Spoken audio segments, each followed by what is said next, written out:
goes to blows in our way.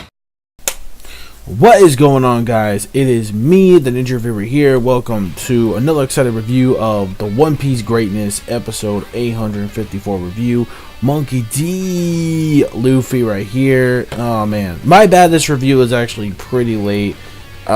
Just as always, usually, you know, better late than never, I suppose. Even though it's weird because I did watch the episodes actually about earlier than usual. It's just, you know, I was doing other stuff and I lost track of time. You know how that goes. Simply apologize. So when it comes to this week's episode, or not even just this week, but just this episode of One Piece in general. Now, before I actually begin with this actual review, I just want to say that not this Saturday coming up, but the next Saturday, which is the October 6th episode, is going to have a brand new opening called, what is it, Superpowers? Yeah, Superpowers. Opening 21, which is Superpowers, and that is going to be sung by V6, which is the group that sung the what was it, the what we call it, oh, the Inuyasha first opening, the very first one, you know, I want to change the world, da, da, da. You know that song. Yeah, it's the Change the World. And then of course we have Fairy Tales opening 18 Breakout. I forgot about this song because I remember the song, but then, like, it's just because those particular episodes of Fairy Tail were fillerish, so I didn't really care for it. Until I heard it, I was like, oh yeah, I did hear this opening before. It's a really good opening. I actually forgot how, like, catchy that song really is. And then there was also, like, a little preview they shown of the actual song, how it's gonna sound in the actual opening. And I gotta say, it's actually sounded to be kind of like, again, another catchy song that they would create, pretty much. So I'm looking forward to it. I don't know, it sounds a little weird to me. I don't know if I'm going to be able to get used to this opening, but overall, I know this group, and they did pretty good with, I guess, Inuyasha. That was pretty popular in Fairy Tail. I mean, I guess it fits. You know, they always usually get these pop singers or pop groups, whatever, especially when it comes to One Piece. So anyways, let's just continue on forward to actually moving on with the episode itself. So we got my man, Mr. Katakuri, Charlotte Katakuri, aka Mr. Slam Jam, aka Mr. Charles Barkley, MVP, baby. That's right, yo. Basically, still whooping some ass, obviously, with Luffy. But that, again, it's because he's trying to prevent him from creating some kind of opening so that way he can connect to his crew. Basically, he is trying to sneak, he pretty much just tells Nami and the others, you know, from the other episode to break all the mirrors that are on the ship right now, so that way Broly and another company won't be able to attack them. So what happens is that that's what they pretty much do. Unfortunately, you know, Broly, not really Broly, but Luffy, well, actually, because he wants to attack Broly, but of course, you know, Katakuri is very protective of his own sister. Now, that right there actually just shows how much closer they sort of are when it comes to family, especially how protective. Granted, you know, he may think a little bit, like, maybe he's like, oh, you know, she's kind of, you know, stupid at sometimes. But, you know, at the end of the day, you know, she is family. She is my sister, so I got to protect her regardless. So, you know, that, again, he is a family man, so I can sort of understand that. Kind of respect that. Definitely put a respect on that.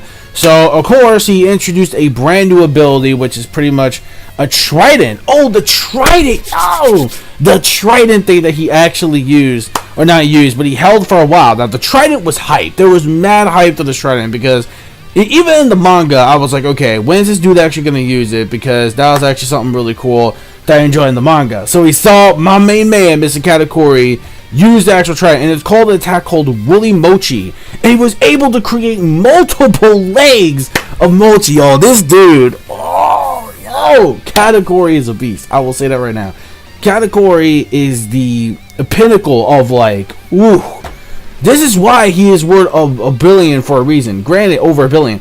Granted, though, even though I don't really like to compare bounties to, like, power levels and stuff like that, but you can obviously tell why this dude is, you know, it really does show. It really shows why this dude is pretty much worth that much. And it makes logical sense on why he is worth that much of a bounty. And it shows. Luffy needs to know his fucking role. You need to know your role, bitch. Know your fucking role. Luffy pretty much just didn't even know that. So basically, and I love the freaking arm. Like, yo, like the one scene where, like, Katakuri just swole, and then he just, like, pumps up his arm, and then he just, like, yo, this dude is crazy, man. This is why I love Charlotte Katakuri so much, man. He is the best character has ever happened in One Piece history. And just seeing him animated, and the way the animation sequence is with him using the woolly mochi and the trident move, and especially the one move where he does like the spiral thing, kind of reminds me of something that Cracker did back when, like, you know, Cracker fought against Luffy. It kind of reminds me of that. Maybe Cracker taught Katakuri maybe some of those techniques or those moves. So that's actually pretty cool. Meanwhile, Luffy's trying to find a safer place in order to actually contact them with the crew on the plan on where they're actually going to meet around the island on Charcoal Island, etc. You know, after, you know, he's done taking care of Katakuri, but Jimmy knows it ain't that easy. It ain't that easy, man. He's the commander, like the top commander for a reason. So it's pretty obvious it's not going to take quick at all. This is going to be, the struggle is going to be for reals. So we have that going on, and again, the animation, which is very spot on when it comes to that. We didn't really get to any scenes of like Sanji, you know, with the cake and all that, which I'm actually pretty surprised we didn't really go to that. But we did go back to one scene though, where we have Mountdoor and what's his face? Shoot, we have Mount and crap, I forget who the other person was exactly.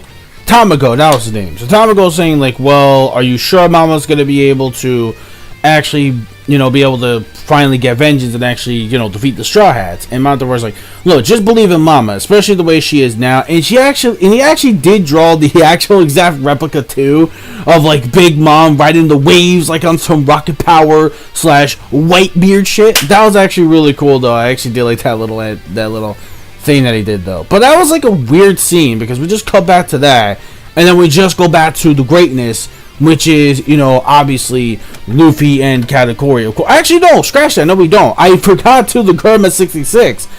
Oh, seeing the Gurma 66, it's like just whooping some ass. Just obviously, any episode with the Gurma 66, just kicking ass and taking names. I don't care. That's always a good time for me because the Gurma 66 are just so damn cool. So I really don't even care if we just got like a whole dedicated episodes of like filler of them just doing that. That would be cool. That would be something. I really wouldn't care. That would not bother me. That would be so it's like, yeah, like that's just the way I feel about that. So anywho though, so we have that going on, which is again out of nowhere, which was kind of weird. But then after that, you know, Luffy saves a piece of the mirror saying, look, don't worry, everything's gonna be fine. You know, don't worry about me. And basically, he's getting injured because he wants to make sure he keeps really good contact with crew, you know, after, you know, he defeats Katakuri and whatnot. But of course, obviously, you know, that's not really the case. And of course, we have this one part where Broly already knows, and he found out, where she found out exactly what is set to go down when it comes to, yeah, so we actually got to know exactly what is about to go down when it comes to that. Broly already figured out exactly. She contacted Pearl Sparrow. Pearl was like, wait, what? Nani? They're actually still alive? That's kind of odd because I thought the wave would have sunk in their ship, but no, apparently they're actually still alive. And all of a sudden, like, while on their way, Big Mom sniffing those nuts. Got it. Oh my god, Big Mom just like sniffing some nuts. Like, what the fuck? Like, oh, Big Mom, take it easy. Relax. This isn't the time for that right now. You gotta go after the Straw Hats, your wedding cake. And all of a sudden she's like, bitch, I don't give a fuck. It's nuts first. I don't give a shit. So she like basically just takes like Pearl Sparrow, just puts him in this place just for a bit, and they're on their way to Nuts Island. Rip. Oof. That's all I gotta say is oof. There goes Nuts Island right there.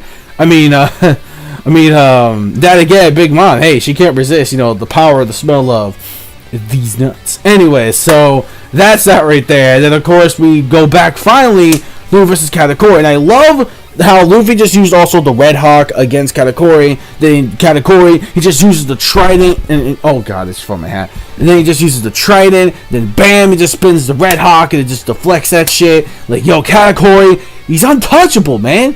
You can't touch Katakuri. He's too strong for you, Luffy. Know your role. Basically, I also did like at the very end too, where it was very weird. Like the cliffhanger was like very like the cliffhanger we have Katakuri. He's using, like, the animation for this week's episode, though, was on point. It was actually really good. But again, I think what takes away from this episode is that there was just too much things going on. Like, we have the crew, and we have Luffy, and then after that, we go back to cutting back and forth between the Germa 66 for just a little bit, which, again, it's just, like, showing them whooping some ass, like always, taking names. Obviously, it is what it is. So, there's that weird random scene with Tamago and fucking Mondor. Like, we have that. So, again, if it wasn't for just, like, that, I don't know. To me, that's just the biggest drawback about the episode. There was a little bit too much things going back and forth at the same time, which could have been a really... So me, it's a very solid episode. I'm going to give this one, like, probably a 4 out of 5. Still a very good episode. I'm going to give this one, like, a 4 out of 5. I was going to, like, put it as, like, as an okay mark, but... This is actually pretty good. I actually did enjoy. There were a lot of good moments in this episode that I enjoy. Granted, I did wish we did get some progression a bit.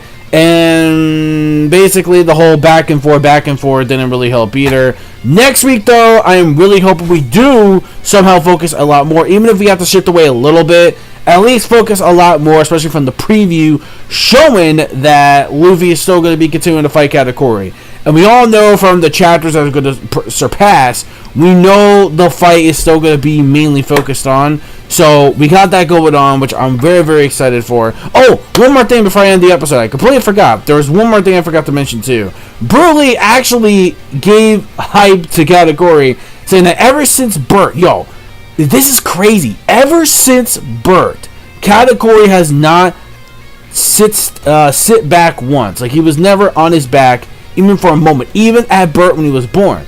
And Katakuri's like, Broly, can you shut up about that? So, take about that as you will for the anime viewers. I'm not going to spoil it because I did read the manga. But for the anime viewers, what do you think of that? Do you really think there's something really hidden when Katakuri is trying to hush on Broly on that?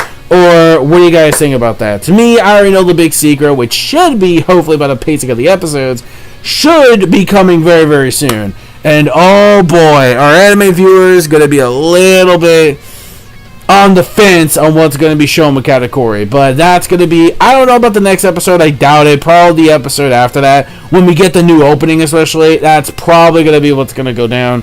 So until then, that's basically it, yeah. So overall, that's basically it. 4 out of 5. Let me know your thoughts in the comment section below of this episode of One Piece, episode 854. I'll see you guys this weekend for episode 855. And for the manga folks, I'll see you guys this coming, hopefully Friday, if not Thursday-ish. If it's out early again, maybe Thursday. If you're lucky, maybe earlier than usual, I'll get that out. Until then, rate, comment, subscribe, click that bell, join the squad, boys. Follow my social media plugins, my gamer tags as well. Peace, soul, love, chicken grease, and the sky. God Eneru, ha ha ha ha, is the limit. Manga fans, keep supporting what you watch, and that's it. Bye. Also, there's going to be an unboxing, soon. Maybe the weekend or next week starting in October, but you'll see.